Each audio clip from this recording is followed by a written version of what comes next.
आप सभी लोग बापू जी के आश्रम से जुड़ी हुई हैं और काफ़ी वर्षों से जुड़ी हुई हैं, उनकी सेवा में, उनके साथ, उनके सत्संगी में रही हैं। अंतर्राष्ट्रीय महिला दिवस, आप लोग भी महिलाएं हैं तो इस पर आप लोगों की क्या विचार है? आज जिस माहौल में महिलाएं सुरक्षित, एक अच्छा वातावरण मिल रहा है महिलाओं को, तो इस अंतर्राष्ट्रीय महिला दिवस को कैसे आप गेन अप कर रही हो, किस तरीके से आप मनाना चाहें? जो अंतर्राष्ट्रीय महिला दिवस है, इस पर सबसे पहले तो सभी महिलाओं को, साथ साथ पुरुषों को भी बधाई, क्योंकि महिलाएं जब आगे बढ़ती हैं तो पुरुषों का परिवार, समाज सभी आगे बढ़ता है।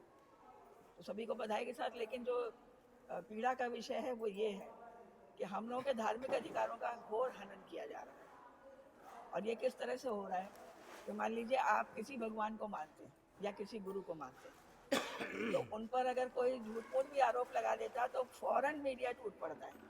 आप लोग मीडिया से आप देख ही रहे हैं क्या दशा है।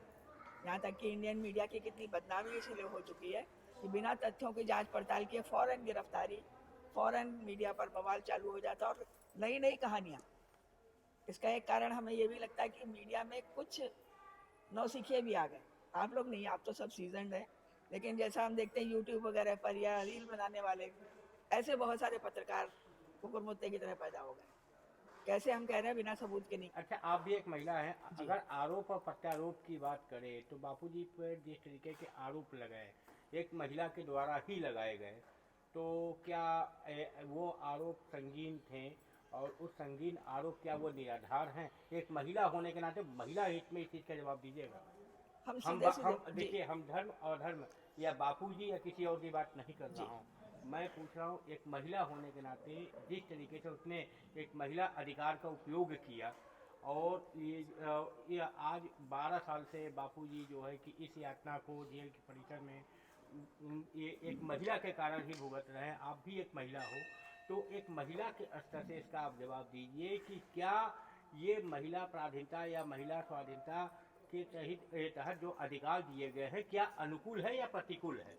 सर यही तो आपको बताना चाह रहे हैं जी। कि जो महिला ने जिन अधिकारों का आप बोलते हैं उपयोग करा, उस महिला ने इनफैक्ट उन सारे के सारे अधिकारों का दुरुपयोग करा। और वो बिल्कुल प्रत्यक्ष है, दूध का दूध पानी का पानी। इसलिए आप मीडिया गढ़ों से, बंधुगढ़ जो आप लोग आए हैं, आपसे एक करबत प्रार्थना है कि आप हमारी इस बात को जन साधारण तक ही पहुंचाइए, देश के कोने कोने तक ही पहुंचाइए। क्योंकि क्या आपको पता है, उस लड़की ने, उसको लड़की कहना भी पहली बात सही नहीं है, वो एक महिला है, उसकी उम्र उस समय 18 वर्ष से ऊपर थी। उस महिला ने रात को 2:30 बजे दिल्ली में आरोप जो है अपनी FIR दर्ज करी। आज तक ये आपने भारत देश में सुना है कि रात को मध्य रात्रि में कोई महिला जाए आरोप लिखवाने के लिए, और वो भी रेप के अंतर्गत संगीन आरोप, और उसका रजिस्टर कर लिया जाए? पहली चीज। उसके बाद वो घटना बताती है, कहा कि ये जोधपुर की है, लड़की रहने वाली है शाहजहांपुर की। तो पहले जोधपुर में घटना घटित होती है, सो कॉल्ड, वो फेक, कॉन्कॉक्टेड, फैब्रिकेटेड, और फिर वो वहां से आती है शाहजहांपुर, अपने घर आती है। घर में आने के बाद फिर वो लोग दिल्ली आते हैं। दिल्ली में वो लोग मध्य रात्रि को क्या उसको मंशा थी रजिस्टर कराते। इसके पीछे क्या मंशा थी उस महिला की? इसके पीछे मंशा यही है कि बापूजी एक ब्रह्म ज्ञानी संत हैं, वो सनातन धर्म की आत्मा है, वो भारत की पहचान है। तो देश के राजाओं को शायद ये भास नहीं आ रहा था कि एक महाराजा को जो है इतनी तरक्की क्यों मिल रही है, उनकी इतनी जय जयकार क्यों हो रही है। आज हम सब साधारण जनों में भी देखा जाए, अगर कोई अभी आप लोग में से एक पुरुष आगे निकल जाए तो ऐसे षड्यंत्र रचे जाते हैं। और बापूजी जैसे ब्रह्मज्ञानी संत, जिनके 10 करोड़ फॉलोअर्स, और हर एक फॉलोअर से अगर आप 4 लोग जुड़े हुए माने तो 40 करोड़ लोग, देश की 1/3 जनसंख्या। और बापूजी तो इस देश के किंग मेकर थे। उनके चरणों में पूरी कांग्रेस, पूरी बीजेपी सब नतमस्तक होती थी। तो बापूजी का ये जो विशाल अस्तित्व था, उससे उस समय की सरकारें जो थी वो घबरा गई, और सिर्फ सरकारें नहीं, पूरा विश्व घबरा गया। तो मतलब क्या राजनीतिकरण किया गया है? 100%। जिस समय कांग्रेस थी उस समय बापूजी को जो है जेल के अंदर भेजा गया। और आपने सुना ही होगा, बापूजी तो खुले सत्संग में बोलते थे, सोनिया वापस जाओ। तो बापूजी नहीं चाहते थे कि एक विदेशी महिला जो है वो हमारे भारत तो हम देश भी के कहते ऊपर। हैं कि एक राजनीति के मंसूबे विदेशी से इनको सलाखों के पीछे डाला गया। सिर्फ राजनीतिक नहीं, राजनीति नहीं, इसमें विदेशी ताकतें भी शामिल रही, राजनीतिक क्योंकि नहीं बापूजी का जो होता रहा तो सॉल्व होता। बापू जी ने भारतीय संस्कृति के लिए बहुत विचार विचार किया। मीन्स आप लोग मानती हैं कि आज के डेट में जो महिलाओं को ये कानून अधिकार दिए गए हैं, महिलाएं उसका दुरुपयोग कर रही कर हैं। रही है, बिल्कुल दुरुपयोग कर रही है, और हम मानते हैं इस चीज को। हम कहते हैं कि इस कानून को बदला जाना चाहिए, इस कानून को बदला जाना चाहिए, क्योंकि बापूजी ने जब भारतीय संस्कृति की उन्नति के लिए कितने कार्य किए। बापूजी ने धर्मांतरण रोका, किस एक प्रकार लाख के कानून को बदलने की आप बात कर रही हैं? ये जो दिया गया पॉक्सो एक्ट का कानून, पॉक्सो एक्ट का कानून जो लगाया, लड़की ने जो लगाया है, ये आयु के आधार पर होता है, जो कि अब जब हम लोग इसके सर्टिफिकेट्स देखे गए, जो जमा किए गए, उन सर्टिफिकेट्स को ध्यान नहीं दिया गया, और जबकि उसमें आयु उसकी जो है वो 18 वर्ष से ऊपर है, और उसको ये कानून जो है वो पॉक्सो एक्ट का ये 18 साल से कम आज की बापूजी बाहर है, मेडिकल रिलीफ पे, मेडिकल वेल उनको दिया गया है। अब आगे आप लोग क्या कहना चाहती हैं इस विषय पे? हम लोग यही कहना चाहते हैं कि बहुत बहुत बहुत धन्यवाद इसके लिए जो न्यायालय ने बापूजी के लिए दिया, मेडिकल बेल के लिए। लेकिन हम इसका पूरा हम लोगों की आंतरिक पीड़ा है सभी महिलाओं की। आप एक महिला की बात सुनते हो, करोड़ों महिलाएं 12 वर्ष से, हम सभी हर साल महिला दिवस पे निकलते हैं, विशाल रैली यात्रा करते हैं, और हम सब की एक ही मांग है कि हमारे बापूजी निर्दोष हैं। एक महिला की बात सुनी जा रही है तो हम करोड़ों महिलाओं की बातें क्यों नहीं सुनी जा रही? आप क्या कहना चाह रहे हम ये हैं? कहना चाह रहे हैं सर, नामी गायनी वकील है सुब्रमण्य स्वामी, उन्होंने कहा फेक सर्टिफिकेटेड केस है, जब उसमें कोई प्रूफ ही रेप का नहीं मिला तो उस रेप केस उनको क्यों 12 साल से बंद कर रखा? सेम केस नाना पाटेकर पे लगा, उस लेडी ने, कोई हीरोइन ने लगाया, उन पर कह दिया कि कोई प्रूफ ही नहीं इनके, 12 को इतने दिनों बाद ये नहीं कर सकते। इस तरह से फेक आरोपी पे मैं खुद प्रिंसिपल रही हूँ, मेरी मेज पर एक लड़के का फादर आके रो रहा था, उसने कहा लड़की की मार्कशीट दिखाइए। लड़कियाँ क्या करती, जब माँ आती कहती इसकी 85 लिख लीजिए, 86 लिख लीजिए, और इसमें आप फेक सर्टिफिकेट फर्जी बनाए, घर में पैदा बच्चा हुआ, उसकी फेक जब निकाली सर्टिफिकेट तो लड़की की जो नाबालिग थी, एक्चुअली लड़की 21 साल की थी, लेकिन उसकी एज कम आ रही थी। लड़का रो रहा था लिटरली कि उस लड़की ने झूठ उसको फेक फंसा दिया। उसके बाद ये वाला सरेंट है, जब मैं प्रिंसिपल रही तब की बता रही हूँ। तो ये पासवर्ड अच्छा है, लेकिन इसके कुछ ऐसे आप उसके प्रूफ तो देखिए।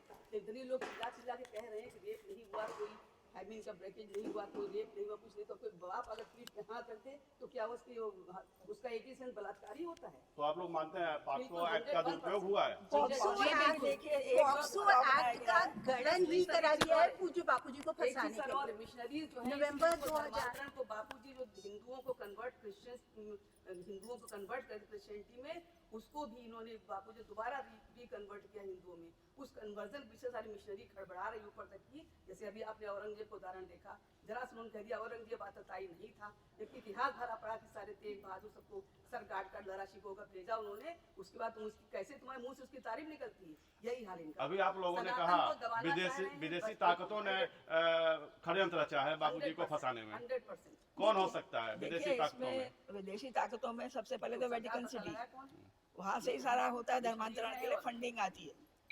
हम लोग क्या पुजारी को तनख्वाह नहीं मिलती, लेकिन उनके यहाँ पास्टर्स को, सबको, पोप्स को, सबको तनख्वाह मिलती है और बड़ी बड़ी सुविधाएं दी जाती हैं।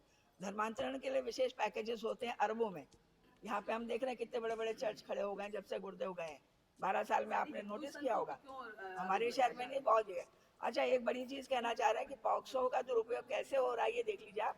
उसमें एक लॉ है कि लड़की के कहने मात्र से मान लिया जाएगा कि ये पुरुष अपराधी है। मैम आप क्या कहना चाहेंगे? और दूसरी बात है, उसमें रेप वर्ड ही नहीं लड़की ने कहा है, FIR में रेप वर्ड नहीं। मैं ये कहना चाहती हूँ कि अभी सारी चीज़ें आप लोगों ने सुनी, वो सब सही है। मैं अब ये अपील करना चाहती हूँ, जैसे मैं लिटरेचर में PhD कर रही हूँ और मैं यूनिवर्सिटी का जो माहौल देख रही हूँ, आज के युवा जितने भटके हुए हैं, बापू का बहुत बड़ा कार्य युवाओं पे है, युवा सुरक्षा बल पे है, युवा कैसे तेजस्वी बने, कैसे स्वयं विवेकानंद को अपना आदर्श माने, बहुत सारे हमारे अनुकूल हैं। तो वो चीज़ें कम हो गई हैं। और जो मेन मुद्दा है, चाहे एक्ट बनना हो, कुछ भी हो, क्योंकि मैं 2020 से बापू से जुड़ी हूँ, 18 से मैंने उनको जानना स्टार्ट किया, तो मैंने जो वॉच किया एक शिक्षा जगत में भी होने के नाते, कि वो सारा जो सिस्टम है बहुत सुव्यवस्थित कर रहे थे बापूजी। चाहे युवाओं पे हो, महिलाओं को सशक्तिकरण में क्या होता है, वर्बली हमारे यहाँ कार्य होता है। जब इलेक्शंस आते हैं तो महिलाओं के लिए बहुत कार्य गिनाए जाते हैं, होता कुछ भी नहीं है। बापू ने प्रत्यक्ष महिला सशक्तिकरण पे कार्य किया और आपको दिख भी रहा है कि बापू की बच्चियां जो हैं वो हर क्षेत्र में बहुत आगे हैं। मैं ये मैसेज देना चाहती हूँ कि अब बापू को किसी भी तरीके के आरोप लगा करके, एक्चुअली ये जो बुक है आप इसमें देखेंगे पुलिस ने प्रूव कर दिया है, कोई आरोप नहीं है, हमसे मत सुनिए। किसी से मत सुनिए। पुलिस ने बोला है कोई आरोप, सब कुछ साबित हो चुका है कि जीरो है, मतलब सारा फेक है। बड़े बड़े वकील बोल चुके हैं। उसके बाद भी अगर आप नहीं सुन रहे हो तो वो बहुत आश्चर्य की बात है। मैं उसको वॉच कर रही हूँ। एक्चुअली मैं जब एक्टिव हूँ शिक्षा में तो मैं उस चीज को वॉच कर बहुत बारीकी से देख रही हूँ। अब एक जो लास्ट पॉइंट इम्पोर्टेंट है कि भारत आगे बढ़ रहा था, और हाँ मैं जो अब वो देख रही हूँ कि अभी भी युवा सुरक्षा बल बढ़ रहे हैं। बापू के कोई कार्य नहीं रुके हैं। मैं मैसेज दे रही हूँ जो बापू को अभी पीछे रखने के। अभी रिसेंट में मैं यूट्यूब पे देख रही हूँ कि ढेर सारे युवा फेक सीरीज बनाने में लगे हुए हैं। आश्रम 3 आ चुका है। आप लोग किस दुनिया में हैं? इस तरीके से सनातन को भ्रष्ट किया जा रहा है। हम बहुत, इतना टाइम नहीं है कि मैं आप लोगों को बारीकी से सारी चीजें बताऊं, बस मैं एक हिंट दे रही हूँ। सब जानते हैं आप लोग कि वो सारा कुछ डाउन बापू कर चुके, तो अब फिर से होगा। धर्मांतरण बिल्कुल रुकेगा। बापू को जहां मर्जी वहां बैठा दो। बापू के बच्चे लगे हुए हैं, युवा भी बच रहे हैं, युवा भी जागरूक हो रहे हैं। यूनिवर्सिटीज में हम खड़े होते तो मैं बताती हूँ। तो अब बापू के पीछे पड़ने से कोई फायदा नहीं है। 40-50 करोड़ जनता के पीछे पड़ना पड़ेगा, इतना याद रखना। देखा जाए वर्तमान सरकार सनातन को बढ़ावा दे रही है। बापूजी भी सनातनी को बढ़ावा दे रहे हैं, सनातन का प्रचार प्रसार कर रहे थे। तो क्या उम्मीद लगता है वर्तमान सरकार से कि पैरवी बापूजी के मामले में करेगी? देखिए जो बापू हैं, जो हम बोलते हैं बार बार ब्रह्मज्ञानी संत हैं, तो श्री कृष्ण को कोई विजयी कराए, कोई उन्हें रिहा कराए, ये संभव नहीं है। कृष्ण अपनी मर्जी से बापू जी गए थे, अपनी मर्जी से आएंगे। निमित्त बहुत कुछ दिखता है। ये बातें इसलिए यहाँ सूट करती हैं क्योंकि हम लोग, यही एक जीवन है, उसके बाद कुछ नहीं। ये इस पे हमारी संस्कृति नहीं चलती है। हमारा सब कुछ बहुत ही व्यवस्थित है। वैसी व्यवस्थित किसी का भी धर्म नहीं है। तो जो शाश्वत है, तो बापूजी जो आज के समय में जो ये जो सरकार सनातन के लिए कार्य कर रही है, वो 50% वर्बली कर रही है, समझ रहे हैं आप, वो धरातल पे नहीं है। 50%। मैं रजिता दुबे हूँ, ब्राह्मण समाज से हूँ, शिक्षा जगत से भी मैं BEd MAd PhD अब कर रही हूँ, तो बहुत डीप पकड़ है मेरी शिक्षा में भी।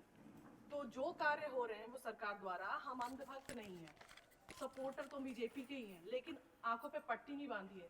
सरकार धरातल पे पूरा कार्य नहीं कर रही। अगर वो कर रही होती, जानते होंगे, वो कर रही होती तो बापू बाहर होते, प्रयास वो कर रहे होते। बापूजी जिस दिन चाहेंगे वो दिन बाहर आ जाएंगे। बापूजी तो खुद एक अपने आप में तंत्र निराकार है जी। लेकिन हम अगर हम बात करें ऐसे कानून की, हैं जो लोगों को किसी भी मात्र एक कह देने से उसके जीवन को कष्टदायी कर देता है। बापूजी एक महान संत हैं, एक महान व्यक्ति हैं, लेकिन ऐसे कमजोर वर्ग भी हैं जो 80% ऐसे आरोपों में जेल में भुगत रहे हैं, सलाखों के पीछे भुगत रहे हैं। ऐसे कानून को लेकर ऐसे लड़की ने अगर कह दिया कि इसने मेरे को गलत बैड टच किया, उसके साथ पॉक्सो एक्ट अगर आपकी इस बात को काटते हुए हम ये आपको दिखाना चाहेंगे, ये सत्य की जुबानी, तथ्यों की जुबानी, ये जो है हमारी बुक, इसमें एक एक सत्य लिखा हुआ है। देखेंगे आप तो ये आप देखेंगे इसको, देखिए कई बड़े बड़े इसमें आए, सभी ने बोला है बापू के संबंध में। आप इसको देखेंगे तो, और ये देखिए सारे सबूत इसमें लिखे हुए हैं। आयु संबंधी ये सबूत इसका है कि ये लड़की के लिए, ये देखिए ये आयु का ये सर्टिफिकेट जो उसका दिखा रहे हैं वो गलत है। और जिस समय की ये घटना बताई जा रही है उस समय बापूजी सगाई के कार्यक्रम में बैठे हुए। वही तो सर बोल रहे हैं ये फोटो देखिए पॉक्सो का मिसयूज कर, और ये देखिए ये कॉल डिटेल, ये कॉल डिटेल इस पे दिखाई जा रही है। जिस वक्त ये बापूजी का बताया जा रहा है कि वो लड़की वहां पे उपस्थित थी, उस वक्त की ये कॉल डिटेल है। ये कॉल डिटेल पे ये दिखा रही है कि वो लड़की उस समय किसी अनजान व्यक्ति से, किसी अपने संपर्क वाले व्यक्ति से बात कर रही थी। 2 मुद्दे उठाए अभी। एक तो आपने नाम लिया सरकार का कि मोदी सरकार आखिरकार चुप क्यों है, क्योंकि कही तो जाती है ये सनातनी सरकार। तो सर आपसे हम पूछ रहे हैं, मोदी जी सेक्युलर है कि सनातनी है? आप ही बताइए। लगते तो नहीं है कि वो सनातनी है, क्योंकि जिन गुरु के आशीर्वाद से आज वो गद्दी पर अपनी विराजत हैं, तो राजा को क्या महाराजा से इतना द्वेष करना चाहिए जिन महाराजा के आशीर्वाद से आज वो गद्दी पर आए हैं? तो आपके माध्यम से आज आपसे ये निवेदन है कि आप हमारी बात सरकार तक ही पहुंचाइए, क्योंकि कोई जरूरी नहीं है कि बड़े बड़े जो है ना फेमस मीडियागर जो है वही पहुंचाएंगे। जो धर्मनिष्ठ है, आप जैसे मीडियागर जो आज यहाँ बापूजी के आश्रम में आए हैं, आप लोगों का हार्दिक अभिनंदन है। और आज आप अगर यहाँ पे आए हैं तो बापूजी की सत्प्रेरणा से ही आए हैं, सत्य की सेवा करने के लिए आए हैं। तो आप इस सत्य को उन सरकारों तक ही पहुंचाइए कि आखिरकार क्यों बापूजी को एक झूठे केस में प्रताड़ित करा जा रहा है। और आपको बताते हैं कि जो पॉक्सो केस है, इसकी गणना हुई है नवंबर 2012 में, और जिस समय इसकी गणना हुई उसी समय बापूजी ने गाजियाबाद में पूज्य बापूजी का सत्संग चल रहा था, और बापूजी ने उसी समय इसका विरोध जताया कि ये एक गलत कानून जो है ये बन रहा है, अब इसके तहत जो होगा मासूम लोगों को फंसाया जाएगा। जो अभी आपने बात कही कि जब बापूजी जैसे संत को नहीं छोड़ते हैं तो आम पुरुषों की क्या बात, महिला जो है अपना बदला लेने के लिए रिवेंज की भावना से कोई भी आरोप लगा देंगी।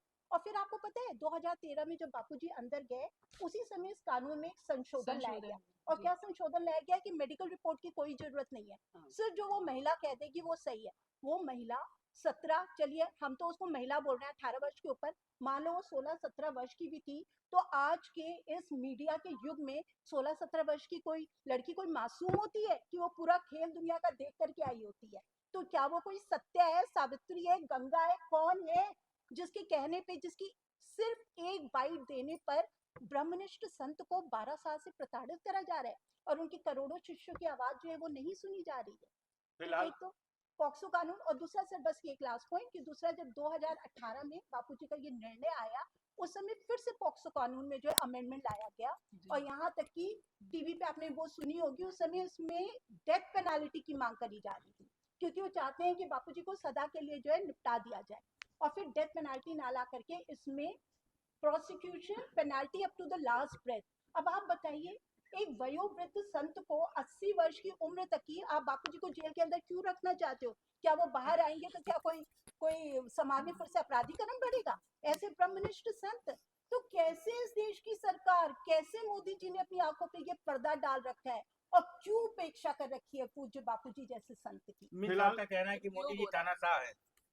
तानाशाह नहीं, ताना शब्द में यूज नहीं करेंगे क्योंकि पर्टिकुलर वो किसी एक पर्सन के मामले क्योंकि में काम तो वो बापूजी का ही वो कर रहे सबके हैं। लिए नहीं है। वो और बापूजी बात के ये आशीर्वाद इम्पोर्टेंट से बात रहते ये हैं। बात है कि अभी जो मेन जो एक पॉइंट मुझे दिख रहा है, सारी चीजें साइड करिए, सरकार क्या करे, कुछ भी क्या करे, सिर्फ एक मैसेज देना चाहती हूँ, 40 करोड़ के पीछे लगो, बापू के पीछे लगने से कुछ नहीं होगा। सीरियसली ये अगर बात जुबान से निकली है तो हम बापू को हृदय में धारण करते हैं, और वो आपके सामने वो व्यक्ति बोल रहा है जो बापू से भी प्रत्यक्ष मिला नहीं है।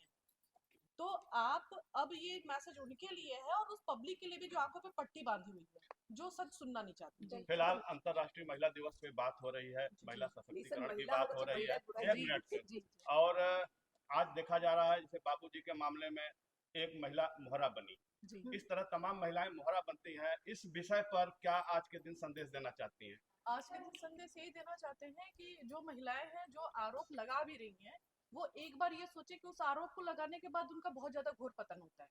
तो आप स्वयं अपना पतन न करें। जो नारी है, बापू कहते हैं नारी तू नारायणी, उस संदेश को मैं जो साधक नारियां हैं वो भी जो नहीं भी हैं, पूरे भारतवर्ष नहीं पूरे विश्व की नारियों से प्रार्थना करना चाहती हूँ कि अपने उस नारायणी स्वरूप को जानो, जो एक महान संत ने हमें एहसास दिलाया है कि नारी तू नारायणी है, तो सब नारायणी बने। तो फिर ऐसे किसी नौबत आएगी नहीं, पास्को एक्ट फेल हो जाएगा। इस विषय पर क्या कहना चाहेंगे? सर ये कहना चाहेंगे कि समाज का परिवर्तन सिर्फ डंडे और कानून से नहीं होगा, समाज का अगर परिवर्तन होगा तो वो संस्कारों से होगा। और आपको पता है कि महिला दिवस आज से 100 वर्ष पहले शुरू हुआ, क्यों शुरू हुआ? सवाल है, महिलाएं मोहरा बन रही हैं जी, मोहरा बन रही, हम महिला होकर के पुरुषों की पैरवी इसलिए कर रहे हैं, बेचारे पुरुष भी बहुत भुगत रहे हैं केस। आपने देखा तो लोतल वगैरह केस देखा, कुछ महिलाएं विषय से नहीं भटकी है। अपनी धर्म तो महिलाओं के लिए जो कानून बनाए गए हैं उनका दुरुपयोग ना हो, और वो तभी संभव है जब महिलाओं को अच्छे संस्कार मिलेंगे और हमारे युवाओं को भी सही संस्कार मिलेंगे ताकि वो गलत काम ना करें। और बहनों को संस्कार वास्तविकता ये है कि मिले महिलाएं मोहरा नहीं बन रही हैं। जी, अब ये वो युग नहीं है कि महिलाओं को जिधर चाहे आप घुमा दें। लोग आज 5-6 साल की बच्ची भी सब कुछ जानती है, सारा टाइम मोबाइल उसके क्यों हाथ में। बनाया जा रहा है? जी, आखिर क्यों बना दिया जाता है महिलाओं को बच्चों मोहरा? को संस्कारी वो महिला हमारी है। योगवादी सभ्यता की भी लड़ाई है। प्रसिद्धि सिर्फ के लालच भोगवादी और योगवादी, राम और रावण का युद्ध अनादिकाल से देख चला रहे आ हैं रहा कि है। बनाने के इतने बापूजी पैसे मिलते संसार हैं, उसके लिए कुछ भी करने को बापूजी तैयार है। योग सिखाना चाहते हैं, मातृ पितृ पूजन दिवस, तुलसी पूजन दिवस की धूम ला करके भारत को उसकी सनातन संस्कृति से जोड़ना चाहते हैं। स्वार्थ क्या है?